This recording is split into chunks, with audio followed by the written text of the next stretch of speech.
Une enquête RMC menée par la rédaction et notamment par Paul Barcelone. En fait, on a voulu essayer de comprendre des propos qu'avait tenus la ministre Marlène Schiappa ici même. Elle était mon invitée hier à 7h40 et elle s'est exprimée sur Sarah Zemaï, candidate au départemental dans l'Hérault, celle à qui La République En Marche a finalement retiré son investiture parce qu'elle refusait de retirer son voile sur une affiche de campagne. Écoutez ce qu'en disait Marlène Schiappa.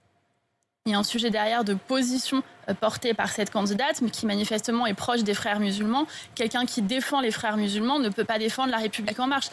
Quelqu'un qui défend les frères musulmans. Alors Louis, on a voulu enquêter. Sarah Zemaï est-elle vraiment liée aux frères musulmans? Paul Barcelone du service politique d'RMC a enquêté et voilà ce qu'on est en mesure de vous révéler ce matin. Sarah Zemaï a fondé à Montpellier en 2015 une association qui a pour but de promouvoir la réussite des jeunes issus de milieux modestes et de lutter contre les discriminations. En 2016, cette association, Tabassam, participe à la rencontre annuelle des musulmans du Languedoc-Roussillon, un rassemblement qui accueille cette année-là un prédicateur, Hani Ramadan, le frère de Tariq Ramadan et le petit-fils du fondateur égyptien des frères musulmans. Cet homme réside en Suisse, il est depuis 2017 interdit de séjour en France et il a publié dans Le Monde une tribune, La charia incomprise, dans laquelle il qualifie la lapidation des femmes de purification. Il dit par ailleurs du sida qu'il est un châtiment divin contre les homosexuels et dénonce la barbarie sioniste. Tabassam fait également sur ses réseaux sociaux la promotion du port du voile, notamment dans un clip où apparaissent plusieurs femmes en burqa. Selon une source haut placée dans la région que nous avons jointe hier, cette association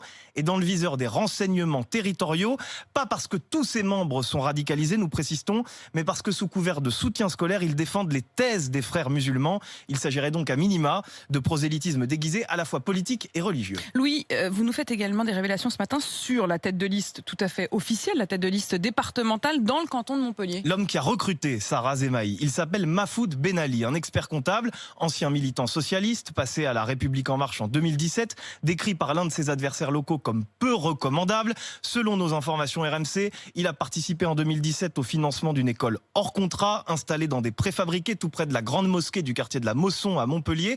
Le rectorat avait bloqué le projet, la préfecture avait obtenu la fermeture de l'établissement et son responsable, qui n'était pas Mahfoud Ben Ali, a été condamné à 2 000 € d'amende. Bien sûr, hier, nous avons tenté de joindre le candidat tête de liste et sa suppléante, mais aucun des deux n'a répondu à nos sollicitations. Mahfoud Ben Ali, qui, à l'heure qu'il est, a toujours l'investiture, pour le coup, lui, de La République En Marche, et dont on découvre aussi qu'il est en réalité un professionnel de la politique. Il était déjà candidat en 2015 au départemental, pareil, sauf qu'à l'époque, c'était pour le Parti Socialiste. Reste une question, Louis. Comment La République En Marche a-t-elle pu donner son investiture à cette liste? C'est à la fois un problème d'organisation et un problème purement politique. Pour les élections départementales, les têtes de liste sont choisies localement par le comité politique de La République En Marche dans chaque territoire. Son rôle est de trier les candidatures, de sélectionner les meilleurs, mais il n'y a que très peu de volontaires et le mouvement a beaucoup de mal à trouver de bons candidats. Un dirigeant de LRM confie à RMC: le premier marcheur venu est investi. On prend n'importe qui, on ne regarde rien à la loupe, surtout pas pour chaque petit canton. Structure défaillante, attractivité en forte baisse qui aboutissent donc à des choix par défaut à la va-vite,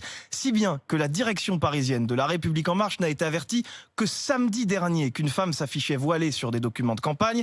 Selon nos informations, Stanislas Guérini, le patron du parti, a abordé le sujet lundi en bureau exécutif, mais il n'a rien dit publiquement jusqu'au tweet de Jordan Bardella, le numéro 2 du Rassemblement national, qui a allumé la mèche. Enfin, une fois que les candidats sont choisis, ils ne reçoivent aucun kit de campagne, aucun tract, aucune affiche, bref, aucun appui politique. Une fois choisis, ils sont totalement livrés à eux-mêmes. Merci pour cette enquête, Louis, avec Paul Barcelone, 8h16 sur RMC.